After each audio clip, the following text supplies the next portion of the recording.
பள்ளிக்கூடத்தில் படித்த பழைய மாணவர் ஒருத்தர் தன்னுடைய டீச்சரை பார்க்கறதுக்காக பள்ளிக்கூடத்துக்கு போறாரு. போயிட்டு அவர்கிட்ட கேட்குறாரு அந்த ஆசிரியர்கிட்ட, சார் என்ன ஞாபகம் இருக்கா உங்களுக்கு, நான் உங்ககிட்ட தான் படித்தேன் அப்படின்னு சொல்லிட்டு. உடனே அந்த டீச்சருக்கும் வந்துட்டு ஞாபகம் வர மாட்டேங்குது. உடனே எந்த பேட்சில் படித்தேன், எனக்கு ஞாபகம் வர மாட்டேங்குதே அப்படின்னு கேட்குறாரு. அப்போ இந்த பேட்சில் படித்தேன் அப்படின்னு சொல்லிட்டு, நீங்கள் தான் சார் எனக்கு முன்மாதிரியே, உங்களை மாதிரி ஒரு ஆசிரியர் ஆகணுங்கிறதுக்காகவே நான் முனைஞ்சு படித்து இன்னைக்கு ஒரு ஆசிரியராக இருக்கேன் சார், எனக்கு நீங்கள் தான் முன்மாதிரி அப்படின்னு சொல்லிட்டு. இந்த ஆசிரியருக்கு பயங்கரமான சந்தோஷம். எப்படிப்பா, எப்படி என்ன முன்மாதிரியாக எடுத்துக்கிட்டேன்னு சொல்கிற, என்ன என்ன விஷயம் நடந்தது அப்படின்னு கேட்குறாரு. இந்த மாணவர் சொல்றாரு, உங்களுக்கு ஞாபகம் இருக்கான்னு தெரியல சார், நான் உங்ககிட்ட படித்த போது ஏன் கூட படித்த என்னுடைய நண்பன் ஒருத்தன் ஒரு தடவை ரொம்ப விலை மதிக்க முடியாத ஒரு கடிகாரத்தை கட்டிட்டு வந்தான். அதை பார்த்தோன்னே எனக்கு ஆசை ரொம்ப ஜாஸ்தியாக போச்சு. ஏன்னா அப்போ நான் ஏழ்மை குடும்பத்தை சேர்ந்தவன், எங்களுக்கு அதை வாங்குறதுக்கெல்லாம் வசதி கிடையாது. எனக்கும் எப்படியாவது அந்த கடிகாரத்தை அடிச்சிடணும்னு சொல்லிட்டு மனசுல ஒரு பேரசம் வந்துருச்சு. அந்த சமயம்னு பார்த்து என் நண்பன் சாப்பிட்டுட்டு கை கழுவ போறதுக்காக அந்த வாட்சை கலட்டி அவன் பேண்ட் பாக்கெட்டுக்குள்ள வச்சான்.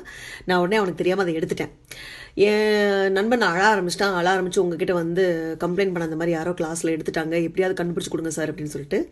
நீங்க என்ன பண்ணீங்க தெரியுமா, எந்தவித அறவுமே இல்லாம எல்லா பசங்களையும் வரிசையா நிக்க வச்சு, டே எல்லாரும் கண்ணை கட்டுங்கடான்னு சொல்லிட்டு பொறுமையாக ஒவ்வொருத்தவங்க பேண்ட் பாக்கெட்டுக்குள்ளேயும் கையை விட்டு பார்த்தீங்க. ஏன் பேண்ட் பாக்கெட்டுக்குள்ளே வாட்ச் இருக்கிறத பார்த்துட்டு எடுத்துட்டு, எந்த சத்தமுமே இல்லாமல், எல்லாரும் கண்ணை கட்டி தான் இருந்தாங்க, எந்த சத்தமுமே இல்லாமல் அந்த பையன்கிட்ட போய் அந்த கடிகாரத்தை கொடுத்துட்டு, யார்கிட்ட இருந்து எடுத்தீங்கன்னு சொல்ல, எதுவுமே சொல்ல, நீங்க கடிகாரத்தை கொடுத்துட்டீங்க. என்கிட்ட ஒரு வார்த்தை கூட கேட்கவே இல்லை, ஏன்பா எடுத்த, ஏன் இப்படி பண்ண, தப்புன்னு சொல்லிட்டு.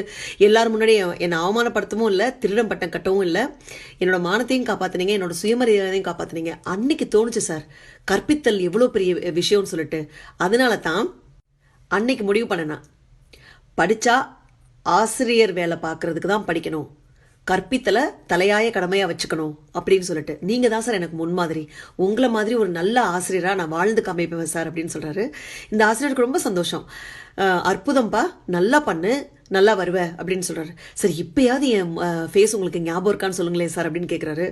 அப்பயும் அந்த ஆசிரியர் சொல்றாரு, இல்லையேப்பா, எனக்கு மூஞ்சி ஞாபகமே வரமாட்டேங்குது அப்படின்னு சொல்லிட்டு. என்ன சார் இப்படி சொல்றீங்களே சார், எவ்வளோ பெரிய விஷயத்துலேருந்து என்னை காப்பாத்துனீங்க, என் முகம் உங்களுக்கு ஞாபகம் இல்லையா சார் அப்படின்ட்டு. இல்லைப்பா, எப்படி ஞாபகம் வரும்னு சொல்கிற, நானும் அன்னைக்கு கண்ணை கட்டிட்டு தானே எல்லாரோட பாக்கெட்டுக்குள்ளேயும் கைவிட்டு யார் வச்சிருக்கான்னு பார்த்தேன், எனக்கு எப்படி உன் மூஞ்சி ஞாபகம் இருக்கும் அப்படின்னு சொன்னாராம். இவ்வளோ பெரிய விஷயம் பாருங்களேன். அந்த ஆசிரியர் நினச்சிருந்தா அன்னைக்கு அவருக்கு, அந்த மாணவருக்கு திருட்டு பட்டம் கொடுத்துருக்க முடியும். ஆனால் அதை பண்ணல அவர். அதே போல் அந்த மாணவர் யாருன்னு அடையாளம் கண்டுபிடிச்சிருக்க முடியும், அதையும் பண்ணல அவர். எவ்வளோ அருமையா, எவ்வளோ பொறுமையாக இந்த விஷயத்தை கையாண்டிருக்காரு பாருங்களேன். எங்கே அந்த மாணவனோட முகத்தை பார்த்துட்டா அவனை பார்க்கும் போதெல்லாம் அந்த திருட்டு நிகழ்வு ஞாபகத்துக்கு வருமோன்னு சொல்லிட்டு தான் கண்ணையும் கட்டிட்டு அந்த கடிகாரத்தை கண்டுபிடிச்சு கொடுத்துருக்காரு. ரொம்ப நாசூக்கா ஒரு விஷயத்தை இங்க சொல்றாரு நம்மளுக்கு. தண்டிக்கிறதுல இல்ல, கற்பித்தல்ல தான், முன்மாதிரியா நடந்துக்கிறதுல தான் நல்ல நிகழ்வே நடக்கும் அப்படின்னுட்டு ரொம்ப சைலண்டா அந்த மாணவனையே ஆசிரியராக்கிட்டார் பாருங்களேன். நம்ம வாழ்க்கையில் இப்படிதாங்க, ஒருத்தவங்களை தண்டிச்சாதான் அவங்க மாறுவாங்கன்னா கண்டிப்பா மாற மாட்டாங்க. நாம முன்மாதிரியா இருந்தோம்னு வச்சுக்கோங்களேன், மாற்றம் நம்மகிட்ட மாத்திரம் இல்லைங்க, நம்மளை சுத்தி இருக்கிறவங்ககிட்டையும் கண்டிப்பா நடக்கும். வாழ்க்கை வாழ்வதற்கே முன்மாதிரியாய் வாழ்ந்துதான் பார்ப்போமே. நன்றி, வணக்கம்.